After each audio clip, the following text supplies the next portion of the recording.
Debt free and still broke. Paid off everything I owe. Turns out the hole I was feeling wasn't money. It never was, no.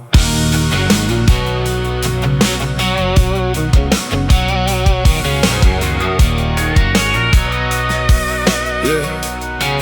$61,000 of wreckage from the using years. Credit cards and payday loans and back taxes and arrears. On child support and a repo and a judgment and a lien. Took me 5.5 years of working doubles in between meetings and my kids' games to knock the whole thing down. Beans and rice and no vacations in the cheapest part of town. And the day I made the final payment, I drove home in the rain, expecting, I don't know, a feeling relief, some kind of change, some sense of arrival, like the way we live tonight. Finally feel like a whole man, finally feel satisfied. And I sat in that driveway with a zero balance on my phone. It felt exactly nothing, felt as empty and alone as I did at 61,000, and that scared me worse than the debt ever did. Cause if this ain't the cure, what's the curse? I built 5 years of hope on hitting zero when I hit it, and the hole was still there, same size, same shape, and I sat in it. The money was never the poverty.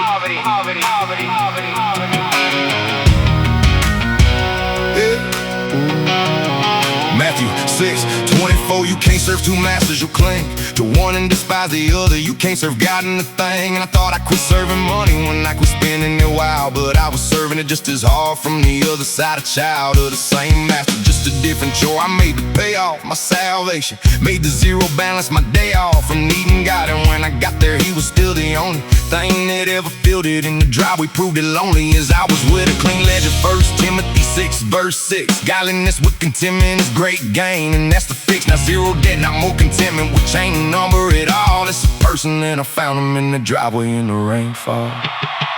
Debt free and still broke. Hey, paid off everything I owe. Turns out the hole I was feeling wasn't money. It never was, no. Godliness with contentment, that's the only game there is. Debt free and still broke, till I found out the will was his.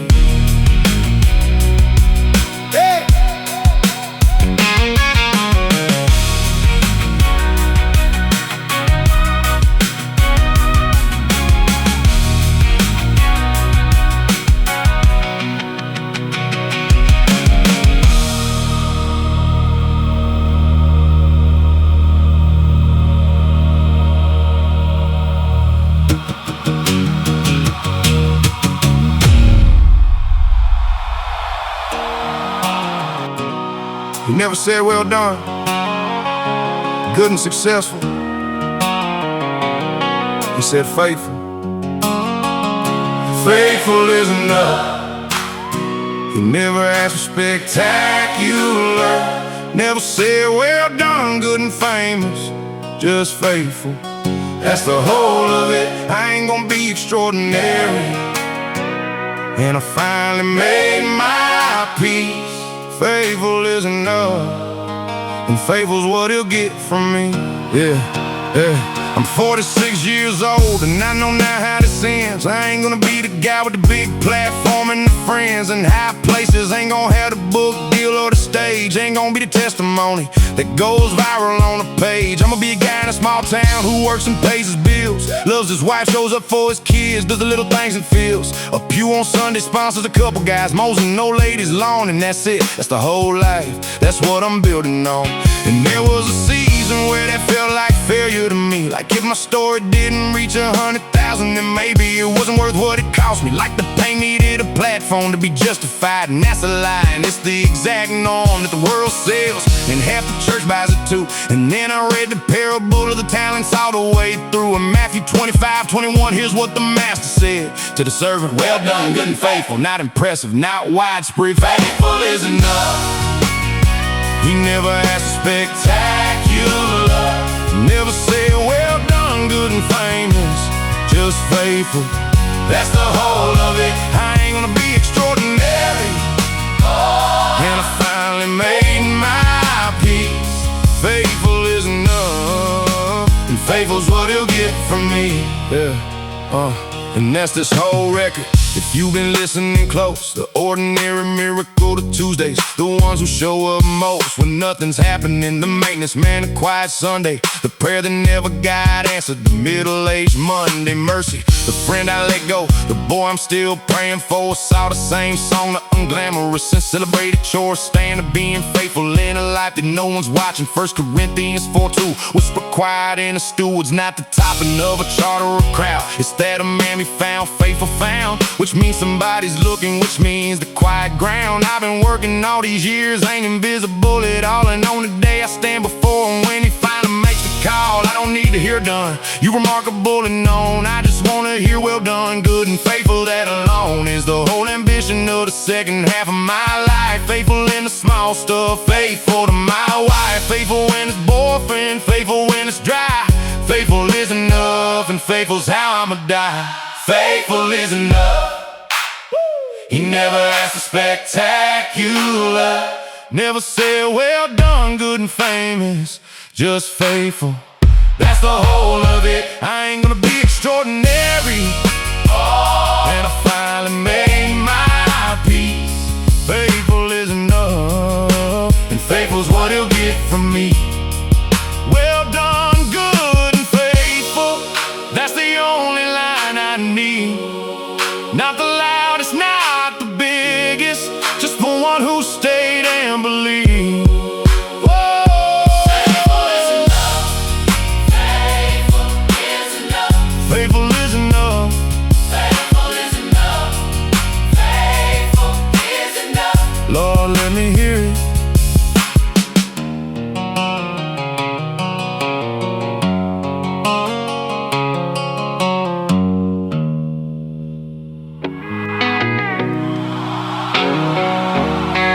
Don't feel a thing most Sundays, but I still show up. There's a season nobody warns you about after the fire, when the feelings all go quiet and the goosebumps all expire. When you're reading the same songs and they don't hit like they did. When you're praying to a ceiling and the ceiling keeps the lid on, and you're wondering if you lost it, wondering if you drifted, wondering if the whole thing was emotional and now it's shifted back to normal, back to nothing. And I sat in that a while, 2 full years of showing up to church and faking a smile. Not cause I was backslid, I was sober, I was clean, serving, giving, praying, I just didn't feel a thing. And that's a lonelier place than the pit, and here's the reason. In the pit you know you're lost, in the dry season you're found, and it still feels like nothing, and you can't complain, cause your life is good, your house is fine, and there ain't no pain to point at, just an absence where the presence used to live. And you keep on showing up with nothing left to give, so I show up empty. Show up numb and show up dry. Show up not cause I feel something, show up cause I said I try. I still show up even when I don't feel a thing. Still open up the book, still stand up when they sing. Galatians says don't grow weary, the harvest comes in time. I still show up, cause the showing up is mine. And here's what I found out in year 3 of the drought. The showing up was building something I knew nothing about. Cause faith that only moves when the feelings are cooperating ain't faith, that's just enthusiasm, that's just celebrating. When the music's good, but a man who shows up in the dry, who reads the word with no reward, who lifts his hands and tries. When there's nothing coming back, that man's building bedrock. That the feelings only Christian ain't got. And when the shock of real trouble comes, and it does, and it did for me last fall, that bedrock held, and I found out I could stand it all. Because of every empty Sunday I shown up and stayed. Hebrews 10 says don't neglect the gathering, and I obey. Not with passion, not with joy, just with a stubborn kind of grit. And Galatians 6 verse 9, don't grow weary of it, for in due season you'll reap if you don't give up. And the season came and it was worth an empty cup, so I show up empty. Show up numb and show up dry. Turns out that's the realest worship, showing up without the why. feel a thing. Still open up the book, still stand up when they sing. Galatians says don't grow weary, the harvest comes in time. I still show up, 'cause the showing up is mine.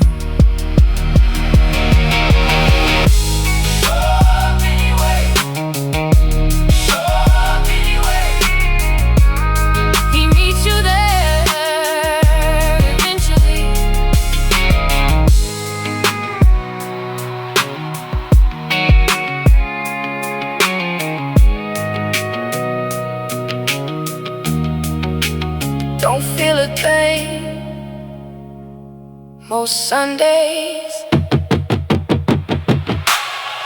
Don't feel a thing most Sundays. Don't feel a thing most Sundays.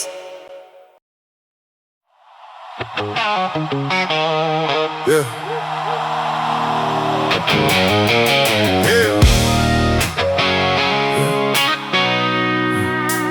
Maintenance, man. Yeah, building it was the easy part. Building on, yeah. Everybody celebrates the building of the house. Nobody celebrates the roof repair to caulk the mouse. You got a trap in February, the gutter that you cleared 1,000 tiny upkeeps that don't show up all year. And that's sobriety in 9 years, that's the deal. Ain't dramatic, ain't heroic, ain't a story you can peel. All for the podcast is just maintenance, plain and daily meetings that I don't feel like, 'cause I make routinely. The men who keep me honest to a sponsor I don't need, till the Tuesday that I need them. Man, I'm glad I planted seed before the drought, 'cause the man who quits the maintenance is the man who ends up back where he began, with vengeance. 1 Corinthians 10:12. If you think you stand, take heed lest you fall in every relapse. I've watched started with the creed of I'm good now, I don't need the meetings, I'm past it. And 9 months later they're in a coffin or a casket, adjacent kind of living, 'cause the house don't stay up on its own. The maintenance is the miracle, that's the thing I've grown to know. I'm a maintenance man, ain't building nothing new, just keeping the roof from leaking on the house that God built through me. Ain't glamorous, ain't a headline, just a daily kind of plan. 9 years of quiet upkeep. I'm a maintenance man. Proverbs 4:23. Guard your heart with all diligence, 'cause everything flows out of it. And guard is a continuous verb, present tense, ongoing, not a one and done. You don't guard a thing at once, you guard it every dawn. And that's the boring gospel truth nobody wants to hear, that the crisis conversion moment is the start, not the career. And the career is showing up and checking the foundation, testing the smoke alarms of your soul. And the temptation to skip it when the house feels solid is the exact danger, 'cause the house feels solid right up till it isn't. Stranger things have happened to better men than me who got comfortable, so I do the boring things, the meetings, the accountable. Text every morning, the Bible before the phone, a hard conversation with my wife instead of the silence on it. Ain't a testimony anybody's gonna share a clap for, but it's the reason I'm still standing, and that's what maintenance is for. I'm a maintenance man, ain't building nothing new, just keeping the roof from leaking on the house that God built through me. Ain't glamorous, ain't a headline, just a daily kind of plan. 9 years of quiet upkeep. I'm a maintenance man. The foundation. Every single day, that's the job. Everybody.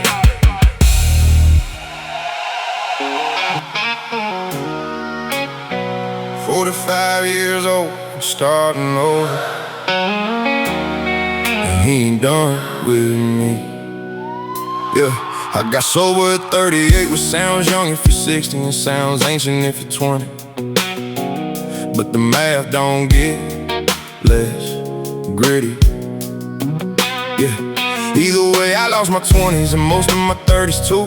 2 decades in the fog and there's no getting them back through. Any amount of praying or good behavior or regret, and that's a specific grief that middle-aged men don't forget. Cause a young man in recovery's got runway, got a road. A 45-year-old's got a mortgage and a load of consequences that already landed, already caused career years I can't rebuild, the first marriage that I lost, kids with childhoods I attended maybe half of, and you don't get do-overs on it, there's no salve of. It's all good now, that covers 20 missing years, and anybody selling that ain't been here ain't cried these tears. So what do you do at 45 with a debt that big and real? You learn what middle-aged mercy actually feels like. Here's the deal. Middle-aged mercy ain't the same as the young man's grace. Don't undo it, don't erase it, just meets me in this place. Joe says he restores the years that the locust took from me. Middle-aged mercy, he ain't done and that's enough for me. Yeah. Joel 2:25, I will restore to you the years that the swarming locust is eating. And I cried at that for years, cause it don't say he gives them back. Read it close, it says restore, and restoration ain't reversal. That's the thing I couldn't see before. He ain't handing me my 30s, those are gone and spent the done. But he's taking what the locust left and growing something from the stripped bare field. And the crop that comes up after locust is different than the first crop. It's late, but it's the focus of the farmer, all the same as Psalm 71:18. Even when I'm old and gray, God don't forsake me. The machine of my usefulness ain't broke just cause it started late. Till I declare your power to the next generation, that's the freight I carry now at 45 with 2 decades in the ditch. I get to tell the young ones what it costs, that's the switch. The years the locust say became the very thing I bring in a middle-aged man with a wasted past has got the realest thing to sing, yeah. The field got stripped, the years got took, but there's still a crop in this old book. Ain't the crop I would've grown at 20, but the yield is real and the yield is plenty. Don't tell me it's too late to start when the farmer's still working this so hard. Middle-aged mercy, late and slow, but something's coming up in this road. Middle-aged mercy ain't the same as the young man's grace. Don't undo it, don't erase it, just meets me in this place. Joe says he restores the years that the locust took from me.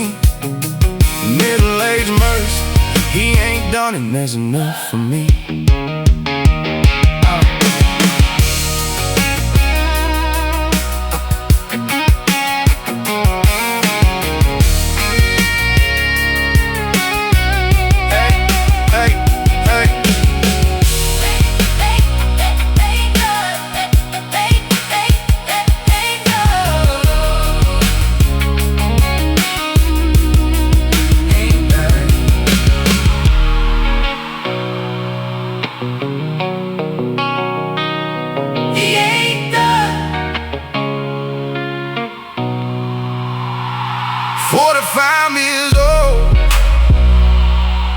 Starting over, and he ain't done with me. What's that to you? You follow me, yeah. You follow me, yeah. No. What's that to you? Nobody's testimony but mine. I quit comparing my walk to your climb. You got saved at 9, I got saved at 39. Ain't a race, ain't a rank, ain't a line. Jesus told Peter, what is that to you? You follow me, and that's what I'ma do. Nobody's testimony but mine. I'ma run my own race in my own time. Church can be the worst place for a man to start comparing. Everybody's got a story and you're measuring and staring at the brother who got delivered instantly, no struggling, while you're white-knuckled 9 years in and still occasionally wobbling. At the couple who's been married 30 years without a scandal, while your first one's in the wreckage and you barely got a handle on the second. At the man who reads his Bible every morning, 6 a.m. without an alarm, without a groan, without a warning. And you're proud of 3 days in a row, and the comparison is a poison that'll rot your whole relationship. Embarrassing. You in a hiding where you actually are with God, performing the maturity you ain't got playing for side. Cause everybody else looks further down the road than you. In Galatians 6 verse 4 says test your own work through and take pride in that alone without comparing to another. Cause the only walk you're gonna answer for is your own brother. Nobody's testimony but mine. I quit comparing my walk to your climb. You got saved at 9, I got saved at 39. Ain't a race, ain't a rank, ain't a line. Jesus told Peter, what is that to you? You follow me, and that's what I'ma do. Nobody's testimony but mine. I'ma run my own race in my own time. What's that to you? You follow him. What's that to you? Run your own limb. What's that to you? Quit the misery. What's that to you? Start the treasuring. Your own road, your own pace, your own testimony, your own grace. He didn't call you to that land, he called you by your own name. John 21, Jesus just told Peter how he died, and Peter turns around, sees John and asks him, what about that guy? And Jesus, I love this, Jesus basically says, mind your business. What is that to you? You follow me. That's the witness that'll sell. Comparing man, free faster than a sermon. Cause the Lord don't grade on a curve, ain't nothing to determine by looking sideways at the pew across the aisle. Your story's yours, it's slower or it's faster. It's got trials that is ain't gotten blessings that she'll never understand. And the whole thing was custom built and placed into your hand by a God who don't repeat himself. There's one in you, that's it. And he wrote a testimony that don't look like anybody's, not a bit. So quit apologizing that you got saved later hard, or that your healing took 9 years, or that you're still scarred. The scars are in the story, and the story's yours to tell. Nobody's testimony but mine, and mine is serving well. Nobody's testimony but mine. I quit comparing my walk to your climb. You got saved at 9, I got saved at 39. Ain't a race, ain't a rank, ain't a line. Jesus told Peter, what is that to you? You follow me, and that's what I'ma do. Nobody's testimony but mine. I'ma run my own race in my own time. What's that to you? What's that to you? Run your own race. What's that to you? What's that to you?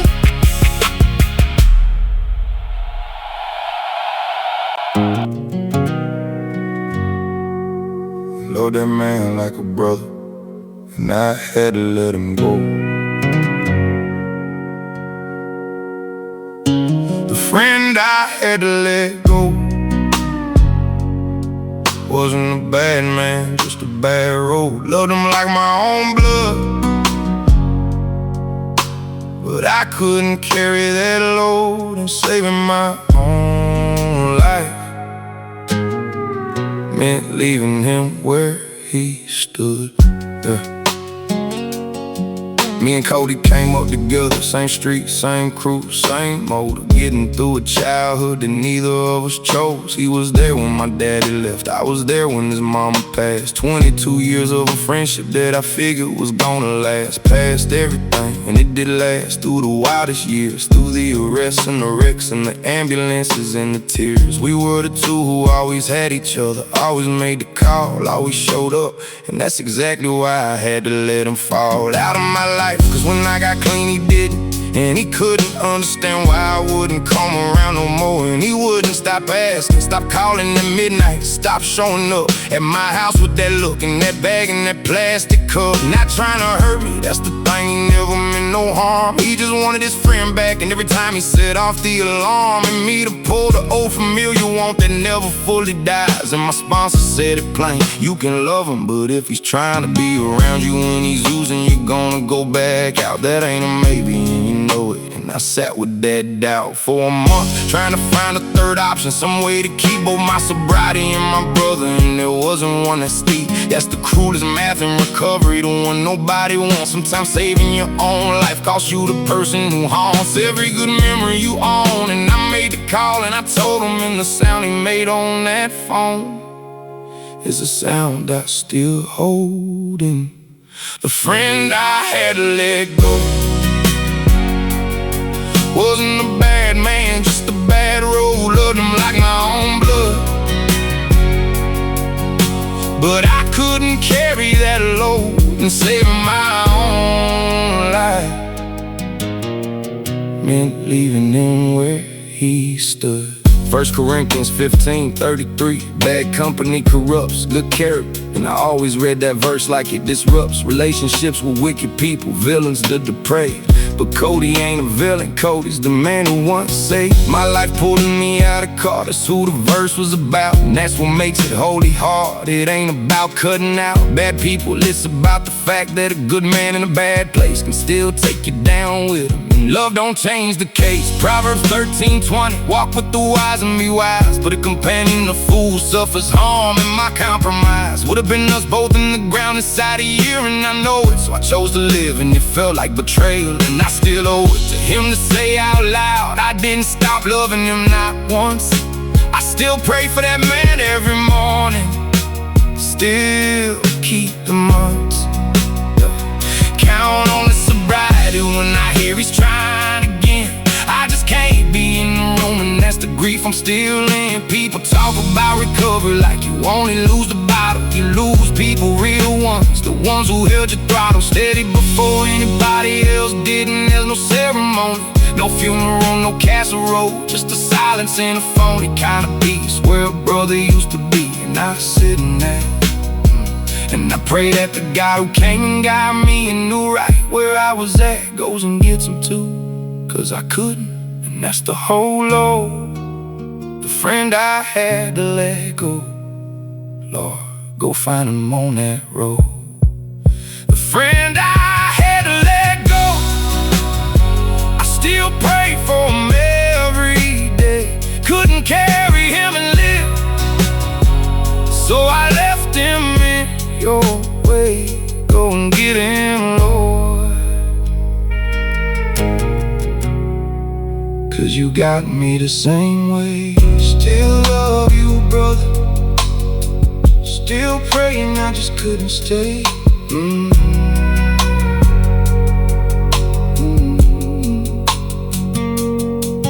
Still love you, brother.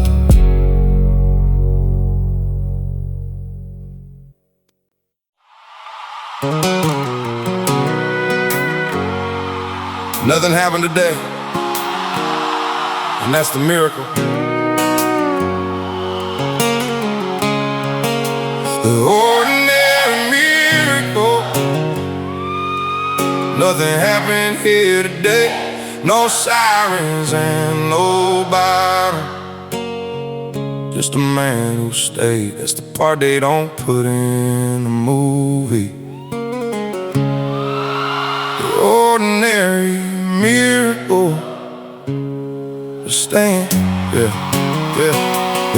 Every testimony I ever heard was about the night it changed. The rock bottom, the flashing lights, the moment rearranged the whole life in an instant. And I got one of those, told it 100 times in 100 rooms, and everybody knows the dramatic part, the part with the ambulance and the tears. But nobody ever asked about the 8 uneventful years that came after. And I'm here to tell you those are harder, 'cause a crisis has adrenaline, a crisis has a martyr's kind of energy to run on.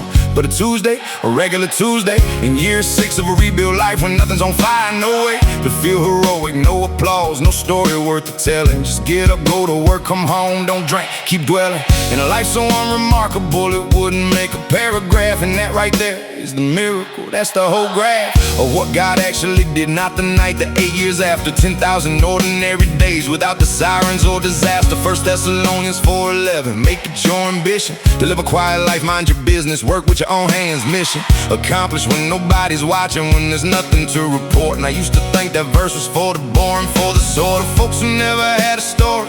Now I know it's the reward. The quiet life is the miracle for a man who's been restored. The ordinary miracle. Nothing happened here today. No sirens and no bottom, just a man who stayed. That's the part they don't put in the the ordinary miracle. Yeah, we're staying. Yeah. This morning I woke up at 6 and my wife was still beside me. Made coffee, read a chapter in the day, just kinda got it. Itself along, I went to work, I did my job, came home.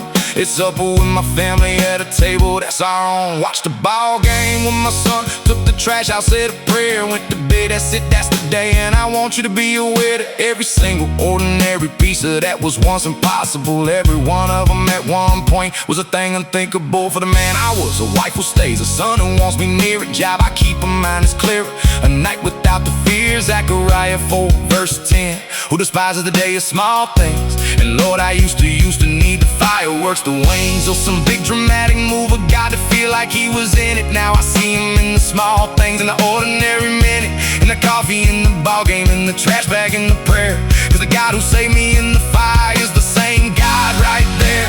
And the Tuesday so forgettable, it don't deserve a song, except it does. That's the whole point, that's what I got wrong. For years, the dramatic rescue was the door. This is the house, and the house is just 1,000 quiet days with a wife and a spouse. And life's so plain and steady that it's practically a rumor. That's the ordinary miracle, and I don't need a bigger one sooner or later. Everybody's testimony has to leave the flame and become a Tuesday. And the God of the Tuesday's just the same.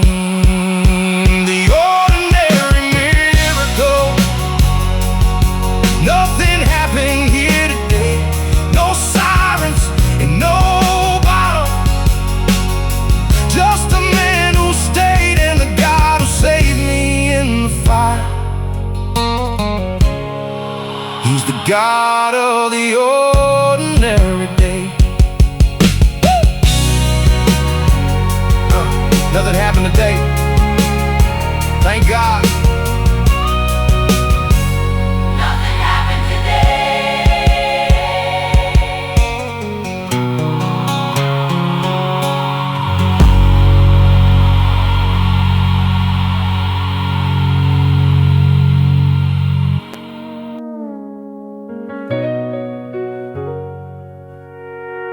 Prayed it for 11 years, and then I stopped,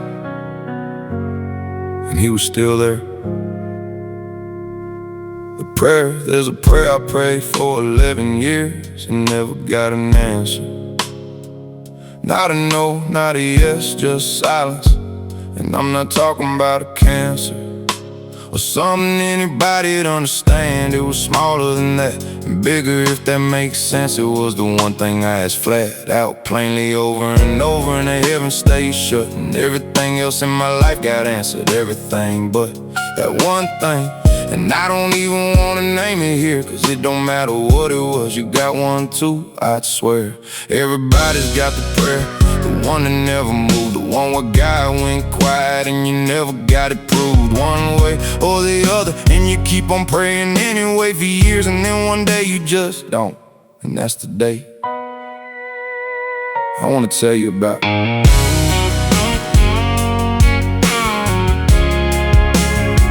It wasn't dramatic, I didn't rage or curse the sky. I just stopped asking, went to pray one morning, and the why wasn't there anymore. And I sat with that a long time, waiting to feel guilty, waiting for the sign that I committed some betrayal, that I finally lost my faith. And it never came, just quiet and a strange kind of safe. Cause somewhere in 11 years of asking, I built the whole thing around getting like my faith was a transaction, like the ring of the register was the point. And when I finally stopped requesting, there was still something there, him, just him, not the blessing. 2 Corinthians 12, Paul begged 3 times for the thorn to be taken 3 times, and God said no, and Paul was torn open by that no. And then he wrote the strangest thing: my grace is sufficient for you, not I'll fix it, not here's the ring, just I'm enough to know is the answer the thorn stays in. And Paul said, then I'll boast in weakness, and that's where grace begins, what was left. So here's where I've landed after 11 years and a stop. I don't think God ignored me. I think He gave me something on top of what I asked for, by not giving what I asked for at all. Cause the man who got that prayer answered wouldn't have learned to crawl back to Him for no reason but himself. I'd have taken the gift, and don't I know I would. That's who I am. In the rift that the unanswered prayer created is the exact place where I finally met Him without an agenda, face to face. Romans 8:26, when we don't know what to pray, the Spirit intercedes with groans too deep for words to say. And I think that's what's been happening these last few years. Instead of my old prayer, someone deeper praying underneath unsaid. I still don't have the thing, I probably never will, and I'm at peace with that, which is the biggest miracle still. The prayer I quit praying didn't cost me my faith.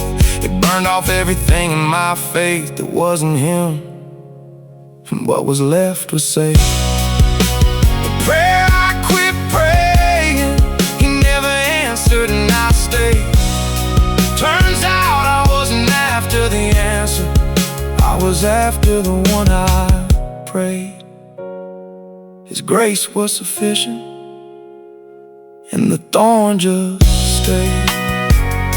Sufficient, it was sufficient, and He was enough.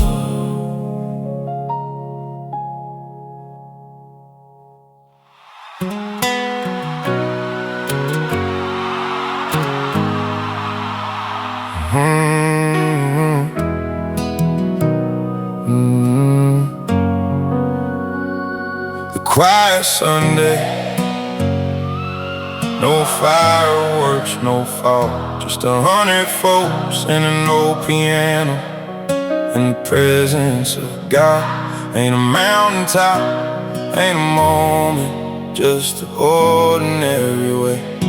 The quiet Sunday is where He meets me most days. Yeah, yeah, yeah.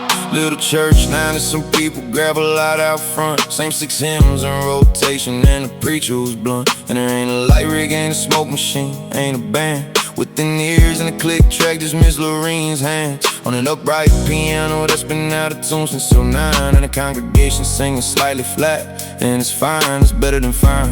Cause somewhere between verse 2 and 3, of great is thy faithfulness, something happens to me that never once happened at the big conference downtown, with the production and the lighting and the 10,000 crowd. And I thought a lot about why, cause I don't think it's the size or the style. I think it's that in the quiet room you can't disguise, whether you're actually worshiping or just enjoying the show. And in a room this small with a piano this slow, there's nothing to hide behind, it's just you and the words, and the God who don't need production to be heard. The quiet Sunday, no fireworks, no fall, just 100 folks and an old piano. In the presence of God, ain't a mountaintop, ain't a moment, just the ordinary way. The quiet Sunday is where He meets me most days. 1 Kings 19, Elijah's on the mountain and the wind comes tearing through, splitting rocks, and God wasn't in the wind and the earthquake. God wasn't in that either. Then the fire, not in the fire, and then a whisper, neither loud nor impressive, nor the kind of thing you would film. And that's where God was, in the quiet and the still and dim. And I think about that every Sunday in that little room, with the flat singing and the out-of-tune piano, and the gloom of the fluorescent lights they never did replace, and the whispers in there every week in that unimpressive place. John 4:23, the Father seeking worshipers who worship in spirit and in truth. And it don't say what better production values, don't say where the crowd says spirit, says truth. And 100 flat singing country folks in an unremarkable booth. Of a building that doing the truest thing that happens in this town. The quiet Sunday, where the whisper still comes down. The quiet Sunday, no fireworks, no fall, just 100 folks and an old piano. In the presence of God, ain't a mountaintop, ain't a moment, 9th Sunday is where he meets me most days.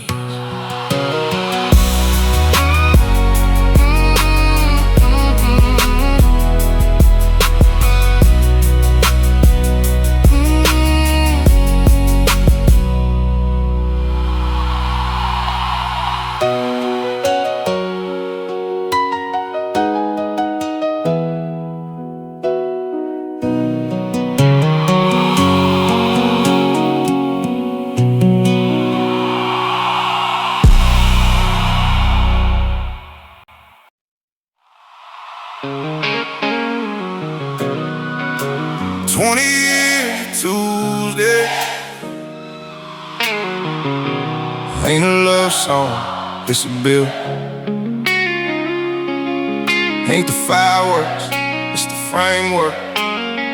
20 years of Tuesdays and we're still.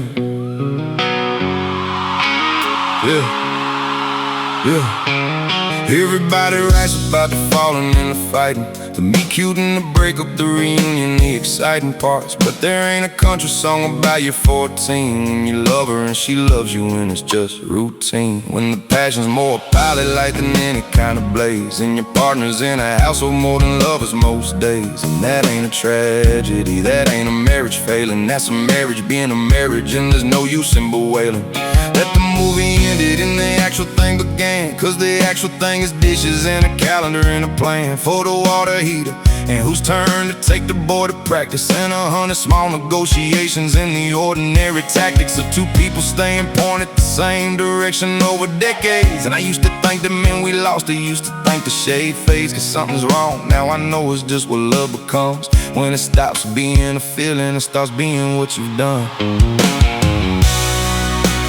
20 years of Tuesday. Ain't a love song, it's a bill. Ain't the fireworks, it's the framework. Ain't a thrill, it's a will to keep showing up on the days that don't feel like nothing. 20 years of Tuesdays, and that's the realest kind of something. 1 Corinthians 13:7. Love always perseveres, always protects, always trusts, always hopes. And here's the part they read at every wedding but nobody explains. Perseveres means to be something to persevere through the plains, not just the mountains, not just valleys, the flat, in the middle, where nothing's wrong and nothing's thrilling, and the days are all a little the same. And love just choosing her again on an unremarkable morning, when there's no crisis to unite you, with no passion for the warning. Signs to point at just two people who decided that the decision holds, and let the feelings be divided up amongst the years. However they fall, and they fall uneven. Some seasons hot, some seasons cold, some seasons just believing that it's worth it cause you said it was, back when you said I do.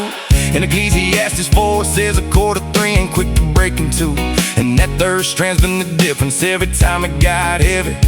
Cause when the two of us went slack, he held the whole thing steady. 20 years of Tuesday. Ain't a love song, it's a bill. Ain't the fireworks, it's the framework. Ain't a thrill, it's a will to keep showing up on the days that don't feel like nothing. 20 years of Tuesday,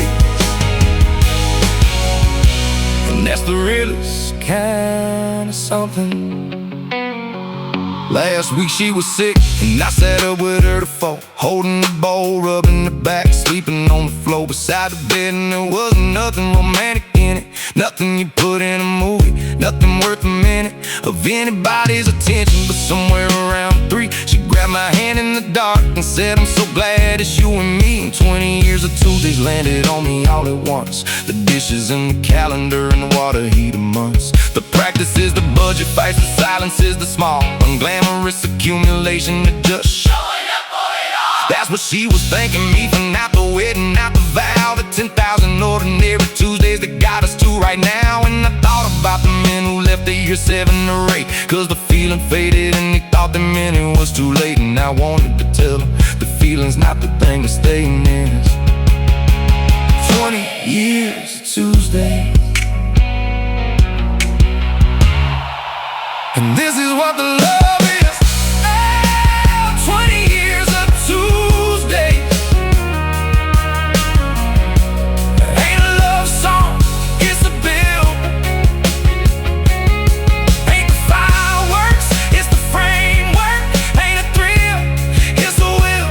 And she grabbed my hand at 3 a.m. and said she's glad it's me. 20 years of Tuesdays. That's the sweetest thing I'll ever be. 20 more, Lord willing. 20 more Tuesdays. 20 more Tuesdays.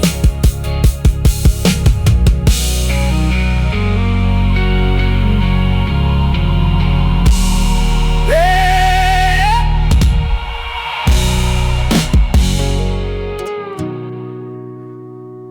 I know that road he's on, I paved it. God help me. Watching my boy struggle with the same thing that had me.